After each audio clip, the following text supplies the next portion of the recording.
Assalamu alaikum wa rahmatullahi wa barakatuh. How are you guys doing? We're here in Sabib. This is one of the best Somali restaurants, would you say? Absolutely. Yeah, we know the owner. We've known him for a long time. We've known him for a long time. He's a good man. Good man. And now he's expanded. He's got one in Acton, I think. Is it Acton? Acton, yeah. And this one here. This is now, put the camera on the food. This is called Federation, yeah? Is that what it's called? Or platter. Oh, yeah. Yeah, they've changed the name now to platter. They're trying to modernize. Yes. But this is like one of the signature Somali dishes. Now, let me tell you something about Somali food.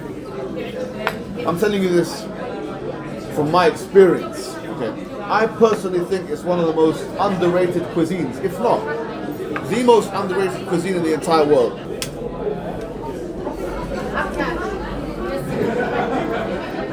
It's like there's a party in my mouth and everyone's invited. Fantastic. What we want to do is react to a video that Donald Trump has come viral, talking about Somali people, talk about that.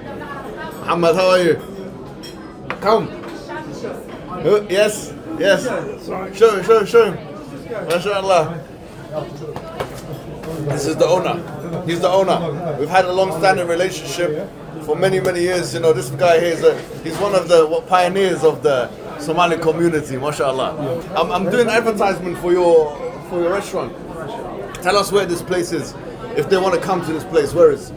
In Harrogate, Yeah. North London, Yeah. M4. Yen4, yeah? There's one in Acton as well, isn't there? One in Acton as well. The one in Acton. Acton. I think this one's a little bit, it's a bit nicer. It's a bit nicer. But the food is very good though, that's amazing. You've done a fantastic job. That's what we want more of. So let's watch the video and come back and respond in kind. We're going to go the wrong way if we keep taking in garbage into our country. Somalia, which is barely a country, you know, they have no anything. They just run around killing each other. And they contribute nothing. The welfare is like 88%. They contribute nothing. I don't want them in our country, I'll be honest with you, okay? Somebody would say, oh, that's not politically correct. I don't care. I don't want them in our country. Their country's no good for a reason. Their country stinks, and we don't want them in our country. I could say that about other countries, too. I can say it about other countries, too. We don't want them to hell. We have to rebuild our country. You know, our country's at a tipping point. We could go bad. We're at a tipping point. I don't know if people mind me saying that, but I'm saying it. We could go one way or the other, and we're going to go the wrong way if we keep taking in garbage into our country. Ilhan Omar is garbage. She's garbage. Her friends are garbage. These aren't people that work. These aren't people that say, let's go, come on, let's make this place great. These are people that do nothing but complain. They complain. And from where they came from, they got nothing. You know, they came from paradise, and they said, this isn't paradise. But when they come from hell, and they complain, and do nothing but we don't want them in our country. Let them go back to where they came from and fix it. We saw what Donald Trump said there. Yep. Whilst I eat this food, tell us, what are your thoughts on this? Well, a lot of things come to mind. It's unprecedented for a president to act like that. Yeah. But I think it's more for his audience. You know, I think the MAGA community is split over the Israel issue, split over the Epstein issue, so it's a welcome distraction from Donald Trump's point of view. So I think that plays a significant role in what he's saying and why he's saying. Also, in line with what's happening in Europe with Tommy Robinson and the far right. So it does make sense from a political point of view for him to go that angle, yeah. I think it makes sense. That's my reading of it anyway. What do you think? Look, Donald Trump is he's a performer, he's a showman. He doesn't mind throwing certain communities under the bus. He doesn't interact with any Somali people, yeah? So he's thinking to himself, how can I involve race? Yeah. Tell us more about this, because you were saying before that, you know, there's this whole tension between like Somaliland and Somalia and all that kind of stuff, yeah? Now this is not... No, what I was saying is... yeah. The Somali community or the Somali people are it's a tribal society, and there's a lot of divisions, historical issues, but thankfully this had the impact of unifying the divided factions. Really? Yes, yeah. Have you seen that? Yeah, I've definitely seen it online. Yeah, for sure. So So what kind of things are like? What are you seeing? What's happening? I'm seeing people from various communities, various tribes responding in a certain way. They're pretty much singing from the same hymn sheet, you could say. You get This it? is a tradition, Yes. isn't it? Yeah, absolutely. It's a Eat the food as rice and eat the banana. well. Yep. Now, I'll be honest, I'm only doing this for the cameras. I would never do this. I usually eat bananas different to when I eat the rice. You got to eat with the rice, though, innit? Do you have the banana? Yeah, I do. Yeah. Is it a thing you do? Yeah, absolutely. Yeah. Okay. It's a common thing. Yeah. Okay. No problem. So you were saying, sorry, I was cutting you off. Yeah. So I said they had from the Somali community's point of view, it's kind of united the community a bit. So I think in many ways it had positive impact. Yeah. Yeah. Trump, he's actually lower down now in approval rating. Yeah. He's trying to energize his base. Absolutely. He's trying to get through to the white nationalists. Yeah. But that's his space anyway. Yeah. And then what happened with the Israel saga, because MAGA, Make America Great Again, the whole idea was not to get involved in foreign wars, not to be strong armed into doing the bidding for foreign entities. Yeah. And he's pretty much destroyed all the tenets of the MAGA rule book. And obviously he's getting a lot of heat and attack from his people, such as Nick Fuentes and etc. Even Tucker Carlson had certain criticism of him. So this will, in his eyes, will allow him to bring back those nationalists and this white nationalists. So it's a good move by him. He was saying that Somalia stinks. It's garbage. It's barely a country. Now you lived in Somalia for a bit, haven't you? Yeah, well, I was young, so I'm not based on that. But Tell us about your. What do you think of that? Of those comments?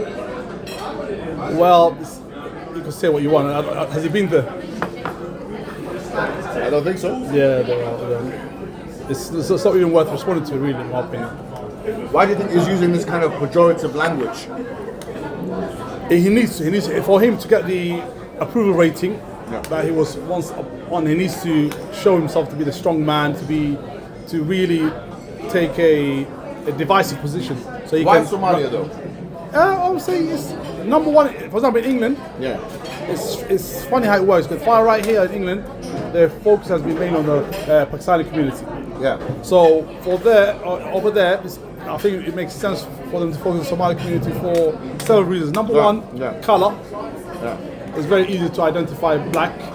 Second, religion, Yeah. Islam. So it ticks all the boxes required to get the white nationalists going. You get it? It's a very tactical. It's not like a state a Gulf state that is a strategic relationship. Yeah, no, it's not. But even if it was, he probably wouldn't care either, would he? I think he would care since they're paying him very well. He would care. He cares about his pockets very much. He so. does, yeah? Yeah. He's pardoning people left, right, centre, criminals, you name it. So he cares a lot about money. He's driven by money. Yes. Yeah, so it makes sense. Well, he's not going to be using that money for long because he's 80 years old now, right? Yeah. I don't know his age, but he doesn't look young. He's like, these are his last years, Yeah. and he's choosing to attack communities and stuff like that. Yeah, well, one foot in the grave, but the reality is he's still money hungry, he's still subservient to certain entities which people know about and certain lobbies. So the guy doesn't have much integrity or dignity, so I don't think people need to worry too much about him. His days are numbered anyway. Absolutely. Now this green sauce is hot, yeah. As you can see, I'm sweating, yeah. But it's exciting. Now, some people, you don't like it, or you don't have it. No, I like it, but I can't tolerate it. It's hot, but it's exciting. It's like a power punch. Yeah. It's chilly. What this is why it's interesting is the following. You've got the carbs. It's got European influence because just at the time, obviously, I think Italy, obviously, Pasta. there's the pasta and all that stuff when they colonized. So it's got the European influence, but it's still very much an African dish. It's got the Arab influence as well, the Yemeni influence. Would you say that? Yeah, Is that absolutely. correct? There's definitely overlapping culture between the Yemenis and the Somalis. Also in terms of proximity, It makes sense, yeah. How do Somalis self-identify? Would you identify more with the black community generally, or as a separate entity like Turks? Or how do you reckon that they do? On a personal level, I self-identify with the Chinese community. Yes. On a personal level. Yeah. But obviously I can't speak for Somalis. Somalis are quite diverse. Some might identify with the black community, others with Arabs. As you know, Somalis is part of the Arab League.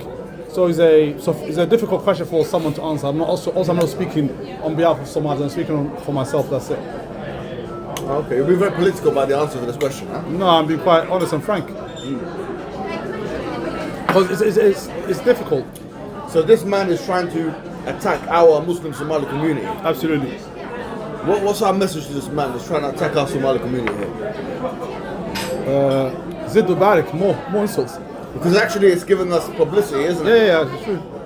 It's helping us. Look. What's the phrase? Any publicity. It's good publicity. Yeah, good propaganda or something. Yeah, so it's now fine. people are going to realize, why is he singling out these people? Who are these people? Now, to be fair, I've not watched it yet, but I have heard certain commentators, if you can call them that, such as Fuentes, try and identify the motives behind his moves. It's all political. It's all to try to show himself to be that nationalist, that savior that he once proclaimed to be, that strong man he once sold people. He sold himself to be. In reality, he's a fool. I've eaten. So I'm gonna eat after the. I'm gonna have the whole federation by myself. It's called federation, huh? I think so. Cameraman That's is what they call federation. it. Federation, isn't The it? cameraman agrees. Because usually it's not like I go to the Somali restaurant, you know what I say? Yeah. Give me the intercontinental. Give me the international. Seriously. So I forget the name of the federation dish. They say, well, you mean federation? Yeah. Yeah. Intercontinental. Well, I think that. So what's your position? How you? Yeah. What do you think? Why do you think he's doing? What's his motive? I don't care. You know, Trump is a showman. Yeah. Like I think that, you know, he doesn't care about any particular. He just thinks that I'm going to throw this community under the bus to energize the base. There you go. That goes. And I think what it is that he probably looks at Minnesota. He speaks to people that are online all the time, from my understanding, and they're telling him, look, you've got these Somalis in the country just like the Europeans have it. So do something about, or say something about it. So this is his way of, he's anti-immigration, in a way. Yeah. So he's trying to rally that base. His approval rating is dwindling. He's almost finished. He's not entirely anti-immigration. He's completely fine with having white South Africans come in. No issues with that. Oh yes. Yeah, it's not anti-immigration. It's a particular type of immigration. Yeah. He doesn't mind. He's bringing racism back in fashion. Yeah. But he's nothing. Yeah. There's Trump. He's going to be finished soon. Absolutely. And you know, I don't know of any American food that's anywhere close to as diverse and as tasty as this. No, burgers are good sometimes. You know? Yeah, but burgers shouldn't be attributed to the American culture, should they? Yeah. Maybe it comes from what? Hamburg. Hamburg is Germany, is it? Yes. Is that right? Yeah. So what is the American food that you're talking about that you? Hot dogs. Hot dog. Hot dogs. I don't know. Hot dog. I don't know. They're it's a 300-year-old nation. You know, Habasha and Somalis. Would they trace that? Would you associate yourself with Habasha, ancient Habasha? I'm not Abyssinia. Potentially, I'm not good at history. It's potentially, yeah. It's a very long-standing civilization. You know, America's been around for 200 years. Bullying people, killing people, had 11 wars in their history, all this kind of stuff. It's not in a position to talk about what country this and what country that. The indigenous of that land were natives anyway. You've got nothing to be so proud about anyway. You know, and you know, Trump, his granddad that's German. I don't know much about him. Someone's German. Yeah, his granddad. Well, Cameron, is his granddad? Maybe he's connected to Hitler. He's connected to Hitler. That's why he's so fascistic. Maybe he's got the blood of Adolf in his veins. So you know you have this kind of European critiques come from the far right or from the right or from the alt-right or whatever. And they talk about like how weak the Muslim nations are, African nations, Middle Eastern nations. it might seem like it's a, what do you call it, a reductionist analysis, but for me, the main reason this is the case is due to colonialism. Okay, this is my analysis. Look, think about it. Yeah, what is in common between sub-Saharan Africa on the one hand, yeah, and Latin America, parts of Asia? It's all the colonial legacy. It can't be our religious explanations. It can't be this. Can't be that. Can't be whatever. So when they say, "Oh, your countries are like that," it's because they've made it like that in a way. So you were saying something about that? No, what I was getting at is just it's a product of colonization, which is a lot of these nations. Take any African nation, West African nation, for example. After colonization, can we say they're a sovereign country? You have foreign entities going there, taking their minerals, taking their gold, taking all their wealth for next to nothing. Zero. Yeah. Why? Because they have a puppet in power who's given minimum wage in terms of corruption, and his role is to subdue the society. So they would live in poverty, and these Westerners or foreign entities will benefit from them. You can even, it doesn't have to be even Westerners. Look at what's happening in Sudan. Look what's happening in Sudan. They want Sudan to live in poverty, so certain Arab countries can get their wealth and the gold and whatnot for free, for nothing, next to nothing. And they will sell that, what they've stolen, essentially, on the market and earn a ridiculous amount of money. The reality is not, these countries are not sovereign. They appear to be sovereign, they have the illusion of sovereignty, but it is a corrupt state led by a puppet whose allegiance is to the dollar, and that's it. And they will remain that way until they have real sovereignty. That's the reality. That's true. And you know, look, I mean, the reason why we're in the stage that we're in now as Muslims, tell me to what extent you accept or agree or disagree, but a lot of the reason why we are in the stage that we're in is simply because of the leaving off jihad. Actually, in the sense that when we started disuniting, fighting within ourselves, tribalism, nationalism, the Turks and the Arabs versus the Turks and the Ottoman Empire, all that stuff, it led to the collapse. And then this is what we're seeing now. And that's why I'm saying that this is a point for us to kind of come together. We see, like, for example, we find it's people from the different countries, or like this whole rift between Somaliland and Somalia and all this kind of stuff, it actually lends itself to foreign occupation. It makes it easier, divide and conquer, doesn't it? Divide and conquer, I agree with that. But I think just relegating all these series of issues to one issue, it might be too simplistic in my opinion. There has to be nuance. The economy has a huge role to play in. The economy has a huge role to play in. Education has a huge role. Having control of your borders, fun enough, I sound like Trump. Having control of your borders also plays a big role. The reality is, after globalization, Somali Trump, huh? Yeah, Somali Trump. Having control of your borders. I just need to handle it. But reality is, with globalization, the world is not what it used to be. Before, in order to control foreign countries, you needed boots on the ground. But here, you have other vessels that will do the job for you in order to plunge in that country and take the resources, while you are the comfort of your what do you call it, home. Call it trading, call it IMF, whatever you want to, whatever name to put on it, is essentially exploiting and taking the resources of the poor, keeping them poor, and you get richer, and you develop your education, you develop your army, you develop all these assets to maintain power. These guys can never get power until they're sovereign, until they have, like, let's take Ibrahim Traore, for example. Why is there so many assassinations? Who's that? He's basically one of these leader of a West African country. All he tries to do is ensure that the resources of his country belong to the country, so they can pay off their debt, etc., etc. People are not happy with that. The French want him out. He has to now seek allegiance. This is a very poignant point. Yeah, he has to seek allegiance with Russia. Yeah, that's you, it, yeah. You can't. Yeah, So yeah. right now, what did the Belgians do to what's his name in the 1950s? The leader came and said, you know what, we need our country to be. They won't let them be independent. They understand the implications. Of course, yeah. Of course. And this is why this guy Trump is coming out with all this stuff now, isn't it? It's just part of the same playbook. Because a lot of critics, a lot of analysts are saying this is the end point, or the American empire is coming to the plateau and is coming to its end. And usually a sign of a declined empire is erratic. Blame this, attack this, start war in this.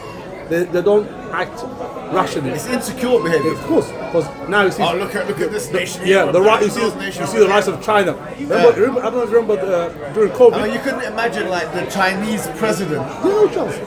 saying something about Somalia like this. It would be just so beneath him. Yeah, it's It would be so beneath him to do that. It's not Somalia. If you go back to COVID time, what did Trump call COVID? He's called the Chinese virus. The Chinese virus. The virus from China. It was just attack.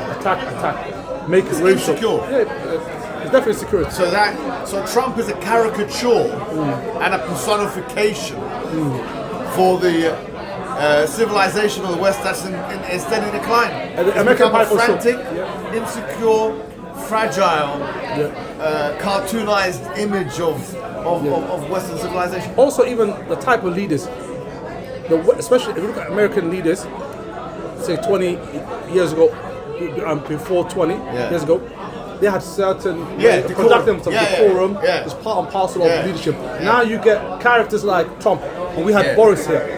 Yeah, exactly. Buffoon. Yeah, buffoon.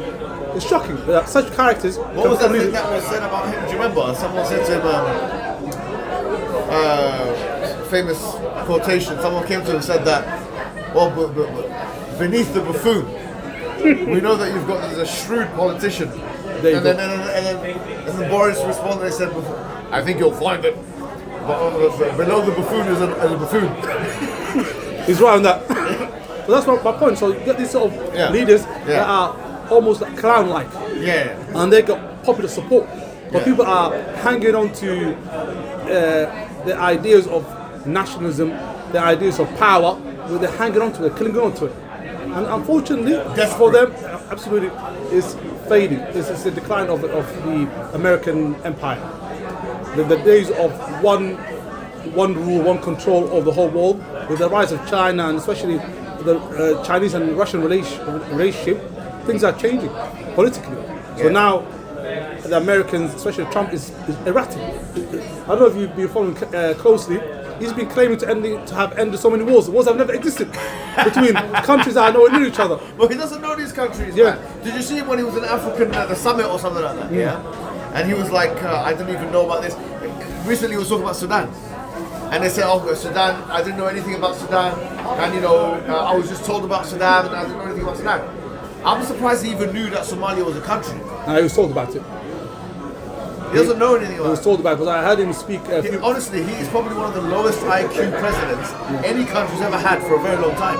Possibly. He has very limited general knowledge, like for a president of a country. Possibly because not too long ago, few months ago, he said, "Oh, I've met the Somali president. Did you know Somalia had a president?" And he said, "I spoke to you about 𝙗𝙤𝙤𝙤. Can you take her back?" and he said, "No, we don't want her." Something along those lines. The guys, it's comical at best. Yes, it is. So it's a sign of decline, really, and insecurity. That's a very interesting and very important point. That you don't speak like that about other nations unless you feel really insecure about your own. Yeah, no, he's aware of it. That's why even with his tariffs, he came into power, and overnight he's got these miraculous tariffs, and somehow he's going to make America great again. Has he made America great again? Has he improved the economy? Will it improve the economy? Most economists I've listened to, they think it's a joke. Absolutely. They say this guy doesn't have understand of any sort of economy, and the reality is, with the next 5 years, we will see the proof will be the pudding. As I say, it won't be a great pudding, I assume. Absolutely right.